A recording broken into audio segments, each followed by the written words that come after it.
Sa update sa patuloy na digmaan sa Russia ay maraming militar na naman ng North Korea ang natodas matapos makasagupan ng mga ito ang 17th Heavy Mechanized Brigade ng Ukraine. Alamin na buong detalye mamaya. At sa Syria naman, wasak na naman ang mga natitirang pasilidad ng Syrian forces matapos bombahin ng Israel. Sa mga larawan ay kita ang mga malalaking pagsabog sa kabundukang bahagi ng Syria. Panoorin ang video mamaya. Habang sa Pilipinas naman ay naritipikahan na ang pag-deploy ng Japan sa bansa ng mga sundalo at mga kagamitang pangdigma nito. Kaya't para malaman ang buong detalye ay tumutok at makinig na mabuti.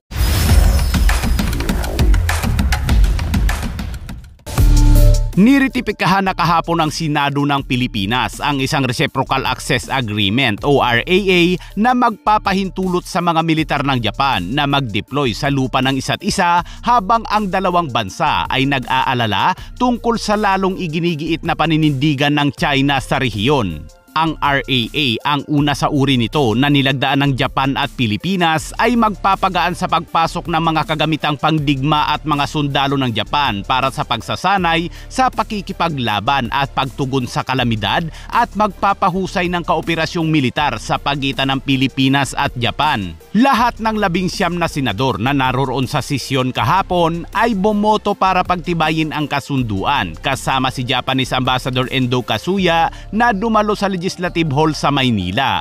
Ang Pilipinas at Japan ay ang pinakamalalapit na kaalyado ng Amerika sa Asia ay gumawa ng isang malakas na samahan laban sa mapamilit na China. Sa ngayon, ang ilang mga Philippine Marines kasama ang iba pang mga militar mula sa ibang mga kaalyadong bansa ay nasa Japan para sa briefing ng anti-ship at surface-to-air missiles sa panahon ng Yamasakura 2024. Sa ngayon ay wala pang pahayag ang China kaugnay sa pinagtibay na samahang militar ng Pilipinas at Japan, pero alam naman natin mga kabayan na mag-aalboroto na naman sa galit ang China dahil dito. Ipinahayag naman ni US Ambassador Mary Kay Carlson kanina na ang Amerika, Pilipinas at Japan ay sumang-ayon na palalimin ang trilateral na kooperasyon sa mga aktibidad sa maritime kabilang ang pagsasanay at mga operasyon ng Coast Guard.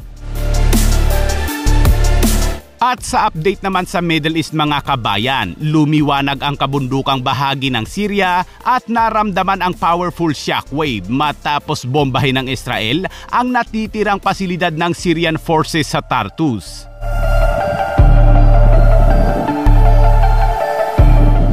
Base sa report ay tinarget umano ng Israel Air Force ang 12 radar sites, mga air defense system at weapons depot. Kabilang dito ang headquarters ng 23rd Battalion ng rehimeng Assad.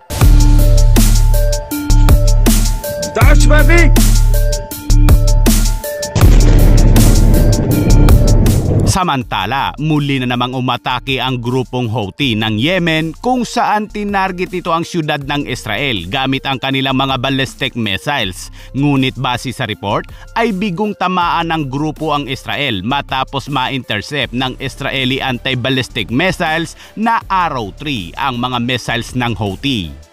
Ang puwersa ng Israel ay hindi gaanong nakafocus sa mga Houthi kaya't bihirang gumanti ang Israel sa mga pag-atake nito. Pero tila nakukulitan na ang Israel sa mga Houthing ito kaya't sinabi ng isang senior official ng IDF na kailangan na umanong turuan ng leksyon ang mga Houthi. Kaya't sa ngayon ay nakahanda na ang puwersa ng IDF para sa malawakan umanong atake sa Houthi. Ngunit naghihintay lamang ang Israel Air Force ng green light o approval mula sa political echelon. Nako, yari na naman ang mga Houthi nito kabayan, kaya't aabangan natin yan. Samantala, sa update naman sa patuloy na bakbakan sa Russia mga kabayan ay nakasagupan ng mga militar ng North Korea ang 17th Heavy Mechanized Brigade ng Ukraine sa Kursk region na bahagi ng Russia. Base sa report ay sinubukan umanong lumaban ng North Korea sa puwersa ng Ukraine, ngunit nabigo ang mga ito kung kaya't nagresulta ito ng pagkatodas ng mga militar ng Nukor. 12 na umanong mga militar ng Nukor ang natodas sa ambos ng mga Ukraine gamit ang mga FPV drone na kargado ng mga pampasabog. Ipinakita ng Ukraine ang video na kuha ng kanilang drone kung saan makikita ang mga militar ng Nukor na nagtatago sa mga puno at nang lapitan ito ng mga drone ay tila wala itong alam kung anong bagay ang lumilipad. Kawawang mga North Korean mga kabayan dahil parang hindi pa silang pwedeng isalang sa mga modernong digmaan.